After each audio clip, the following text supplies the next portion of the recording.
Assalamualaikum warahmatullahi wabarakatuh. Saya Muhammad Najmi bin Muhammad Nasir dan ahli grup saya ialah Muhammad Danish Ifran, Muhammad Fakhruddin, Muhammad Aidil Haikal dan Muhammad Syahrul. Okey.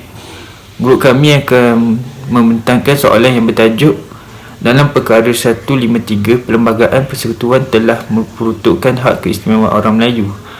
Apakah yang dimaksudkan dengan takrifan orang Melayu dan bincangkan perkara-perkara yang terdapat dalam kedudukan istimewa orang Melayu serta hak kaum Bumiputera dan hak kaum-kaum lain.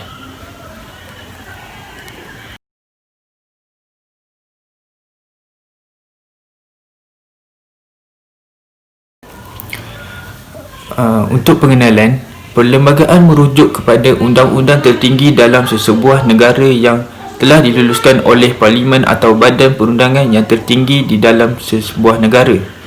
Perlembagaan merupakan undang-undang utama yang berkuasa menentukan organisasi kerajaan, pembahagian kuasa antara badan-badan perintah dan perisik untuk melaksanakan kuasa-kuasa yang diberikan. Perlembagaan adalah undang-undang dasar yang menentukan corak dan kuasa sebuah kerajaan. Ia merupakan peraturan yang menentukan bagaimana sesebuah negara ditadbir. Ia juga menentukan pembahagian kuasa antara bidang pemerintahan dan pelaksanaannya. Tujuan perlembagaan diwujudkan ialah menentukan cara sesebuah negara diperintah, menetap hak individu, warga negara dan batasannya serta menjamin kebebasan. Perlu juga diingat bahawa perlembagaan ini adalah terperinci kepada 183 perkara di mana ia terbahagi kepada 15 bahagian, 183 perkara dan 12 jadual. Perkara peruntukan utama perlembagaan. Yang pertama adalah bahasa Melayu, iaitu merupakan bahasa perantaraan negara ini sejak zaman Kesultanan Melayu Melaka pada abad ke-15 dan digunakan semeluas secara tujuan rasmi dan dipilih sebagai bahasa kebangsaan sebelum ia menjadi medium penyatuan bangsa Malaysia. Dan ia dipilih melalui kesepakatan dan tolak ansur. Yang kedua adalah agama, iaitu agama Islam adalah agama rasmi persekutuan dan perlembagaan persekutuan memberi kebebasan kepada semua individu untuk mengamalkan agama sendiri dengan cara aman dan harmoni di mana bahagian persekutuan. Bagi raja dan sultan adalah ketua agama Islam bagi negeri masing-masing. Dan seterusnya, Majlis Kebangsaan Hal Ehwal Agama Islam melaraskan pentadbiran hal agama Islam. Yang ketiga merupakan warga kenegaraan. Warga kenegaraan mempunyai 3 cara, iaitu kewarganegaraan secara kuat kuasa undang-undang, iaitu ibu bapa warga negara ataupun bermastautin tetap. Seterusnya, kewarganegaraan secara pendaftaran. Jika belum berumur 21, hendaklah didaftar oleh ibu bapa atau penjaga jika salah satunya adalah warga negara. Yang ketiga adalah warga negara secara kemasukan naturalisasi, iaitu menetap di Malaysia selama 10 tahun daripada 12 tahun sebelum tarikh permohonan dan berniat menetap di Malaysia. Seterusnya adalah hak asasi. Hak asasi mempunyai beberapa perkara, iaitu antaranya ialah perkara 6, kerja secara paksa adalah dilarang. Perkara 8 iaitu kesamarataan antara semua kaum. Dan perkara 9 iaitu kebebasan diri. Perkara ke-10 adalah kebebasan bercakap, berhimpun dan berpersatuan. Perkara 11 adalah kebebasan agama. Dan perkara 12 adalah hak terhadap pendidikan. Seterusnya adalah peruntukan khas 153 atau dikenali sebagai hak keistimewaan orang Melayu dari segi perkhidmatan awam, pendidikan dan juga ekonomi. Perlembagaan. Di Malaysia terdapat 2 perlembagaan, iaitu Perlembagaan Persekutuan dan Perlembagaan Negeri. Jadi untuk Perlembagaan Persekutuan, ia juga dikenali sebagai Perlembagaan Persekutuan Malaysia yang juga merupakan undang-undang tertinggi di Malaysia. Ia merupakan satu dokumen undang-undang bertulis yang telah dibentuk berdasarkan dokumen terdahulu seperti Perjanjian Persekutuan Tanah Melayu 1948 dan Perlembagaan Kemerdekaan tahun 1957. Untuk Perlembagaan Negeri, ia merupakan hasil daripada perkongsian antara negeri yang menganggotai Persekutuan Malaysia Persekutuan Malaysia.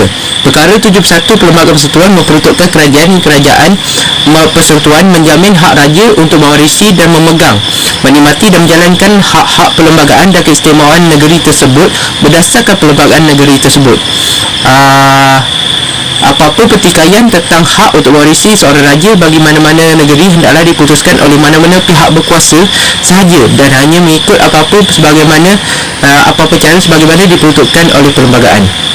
Jadi untuk perlembagaan Malaysia, ia terdiri daripada 15 bahagian, 13 jadual dan 183 perkara, yang mana antara perkara tersebut ialah perkara 153, di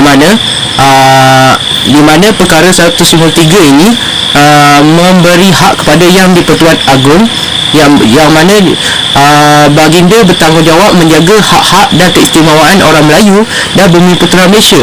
Artikel ini secara terperinci memberitahu bagaimana kerajaan persekutuan mempertahankan kepentingan kumpulan-kumpulan ini dan dengan mendirikan kuota untuk kemasukan perkhidmatan awam, beasiswa dan pendidikan awam.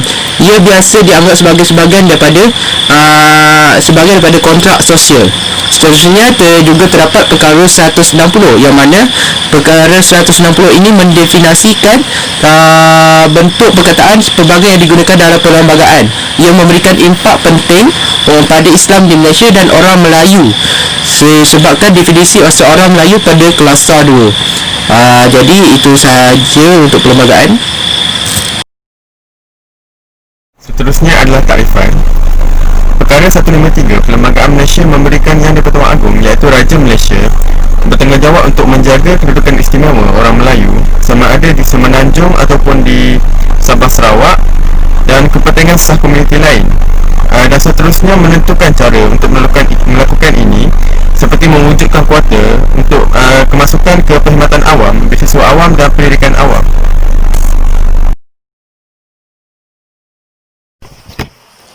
Okey, seterusnya ialah keistimewaan orang-orang Melayu.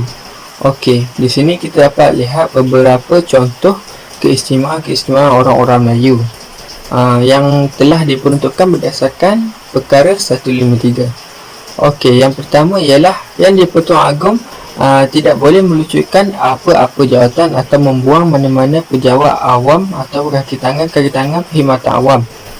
Okey, hal ini termasuklah orang-orang Melayu. Ini bertujuan untuk menjaga populasi dan status orang-orang Melayu di dalam perkhidmatan awam. Okey, seterusnya ialah kerajaan telah memberikan bantuan dan beasiswa kepada orang-orang Melayu. Hal ini kerana pada saat perlembagaan ini ditubuhkan, kerajaan telah melihat potensi-potensi anak-anak muda yang terdapat pada orang-orang Melayu namun tidak dapat dikembangkan kerana pada waktu itu taraf hidup orang-orang Melayu amat rendah. Jadi dengan tertubuhnya perkara 153 ini, kerajaan telah memperuntukkan dan memberikan lebih banyak beasiswa dan bantuan kepada orang-orang Melayu bagi anak-anak mereka untuk melanjutkan pelajaran mereka.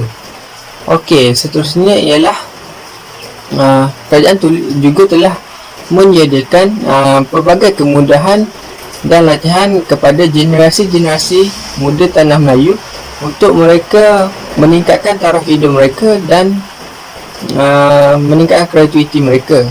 Hal ini kita dapat lihat pada kursus-kursus yang telah ditawarkan kepada orang-orang Melayu, di mana kursus-kursus ini telah diutamakan kepada anak-anak Melayu dahulu sebelum kaum-kaum yang lain. Okey, ini untuk menjaga taraf hidup orang-orang Melayu. Okey, seterusnya ialah kerajaan telah menyediakan lesen yang diperlukan untuk orang-orang Melayu memulakan perniagaan. Hal ini kerana pada perlembagaan ini ditubuhkan, kerajaan telah melihat di mana taraf-taraf hidup orang Melayu amat sukar pada ketika itu. Jadi dengan tertubuhnya perkara 153, orang-orang Melayu boleh mempelajari dan mencuburi minat mereka di dalam perniagaan di mana dengan bantuan kerajaan yang menyediakan lesen-lesen perniagaan untuk mereka memulakan aktiviti perniagaan atau perdagangan. Okey, yang terakhir ialah kerajaan juga telah menyiapkan tanah rizat untuk orang-orang Melayu yang dilindungi. Ini bermaksud supaya tanah-tanah dan hak-hak orang Melayu dapat dilindungi dengan sebaiknya berbanding dengan kaum-kaum yang lain. Assalamualaikum warahmatullahi wabarakatuh. Nama saya Muhammad Haikat Abad Anwar. Okey, saya akan menerangkan mengenai peruntukan khas 153. Okey, peruntukan khas 153 sebenarnya bertujuan untuk memelihara hak keistimewaan orang-orang Melayu, penduduk-penduduk asli Bumiputera dan penduduk-penduduk Sabah serta Sarawak. Okey, dan dekat sini kita boleh tengok beberapa kandungan yang terdapat dalam peruntukan 153. Okey, antaranya ialah kota beasiswa, yang kedua jawatan perkhidmatan awam, yang ketiga lesen perniagaan, manakala yang keempat ialah perusahaan. Okey, mengenai kota beasiswa, kerajaan telah memperbanyakkan dan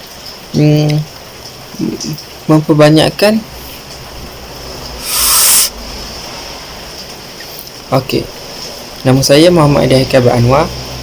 Saya akan menerangkan mengenai peruntukan khas 153. Okey, peruntukan khas 153 sebenarnya bertujuan untuk memastikan keistimewaan orang-orang Melayu dan keistimewaan orang-orang asli Bumiputera serta penduduk-penduduk Sabah dan Sarawak masih terpelihara. Okey, kat sini kita boleh tengok beberapa kandungan yang terdapat dalam peruntukan 153. Okey, antaranya ialah kota beasiswa, jabatan perkhidmatan awam, lesen perniagaan dan perusahaan. Okey, mengenai kota beasiswa, di sini kerajaan telah memperuntukkan dan memperbanyakkan lagi bantuan serta beasiswa kepada penuntut-penuntut Melayu berbanding dengan penuntut-penuntut bukan Melayu. Okey, mengenai jabatan perkhidmatan awam, kerajaan juga telah menyemak dan memastikan jawatan-jawatan kanan di dalam peruntukan Persekutuan Tanah Melayu mengikut nisbah-nisbah yang tertentu, bergantung pada orang-orang Melayu dan orang-orang bukan Melayu. Okey, yang ketiga iaitu lesen perniagaan. Di sini lesen perniagaan telah diperuntukkan kepada dari kerajaan kepada orang-orang Melayu untuk mereka lebih menggiatkan dan lebih menggalakkan mereka untuk menceburi aktiviti perniagaan. Okey, manakala untuk perusahaan pula, kerajaan telah memberi kebenaran yang tertentu untuk mereka melakukan dan menggalakkan mereka melakukan aktiviti perusahaan. Okey. Seterusnya ialah hak kaum Bumiputera.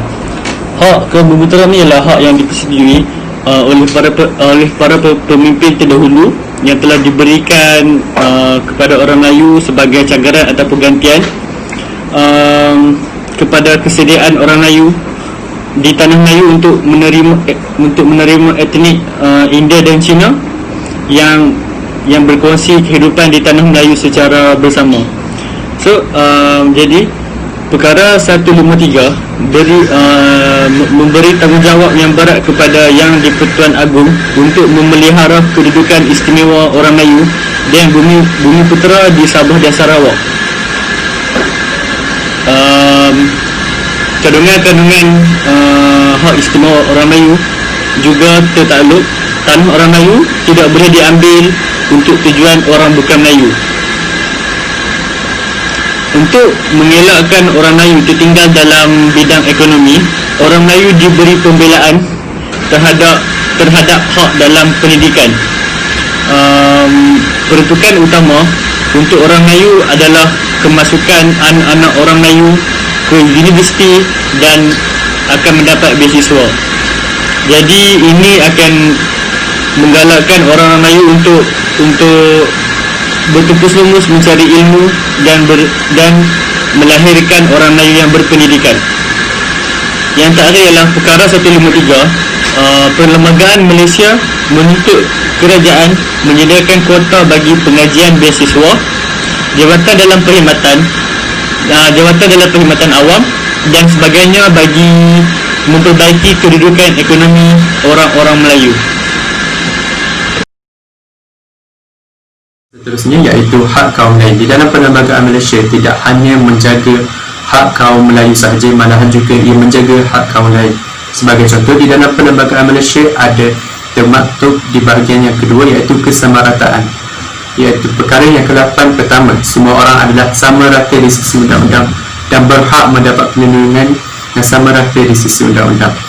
Ini menunjukkan ketika perlembagaan dirangka, tiada istilah pilih kasih dalam melaksanakan undang-undang. Jika seorang Melayu melakukan kesalahan, dia wajib dikenakan hukuman berdasarkan undang-undang yang setimpal, dan begitu juga dengan kaum yang lain. Tertara di dalam perkara yang ke-8 itu juga, iaitu fasa 2 dan 3, tiap-tiap warga negara bebas dan berhak untuk bercakap dan bersuara. Semua warga negara berhak untuk berhimpun dengan aman tanpa senjata, dan juga semua warga negara berhak untuk menubuhkan suatu persatuan. Dan kita ke seterusnya, iaitu kebebasan beragama, perkara yang ke-11, tiap-tiap orang berhak mengenuti dan mengamalkan agamanya. Ini menunjukkan di Malaysia kita meraihkan kelainan bangsa, kaum dan agama. Sebagai contoh, pembinaan Batu Kif di Gombak, Selangor, dan juga di Malaysia semua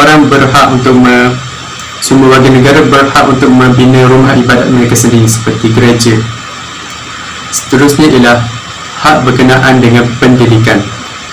Tanpa menjejaskan keluasan perkara yang ke-8, tidak boleh ada diskriminasi terhadap mana-mana warga negara semata-mata atas alasan agama, ras, keturunan dan atau tempat lahir.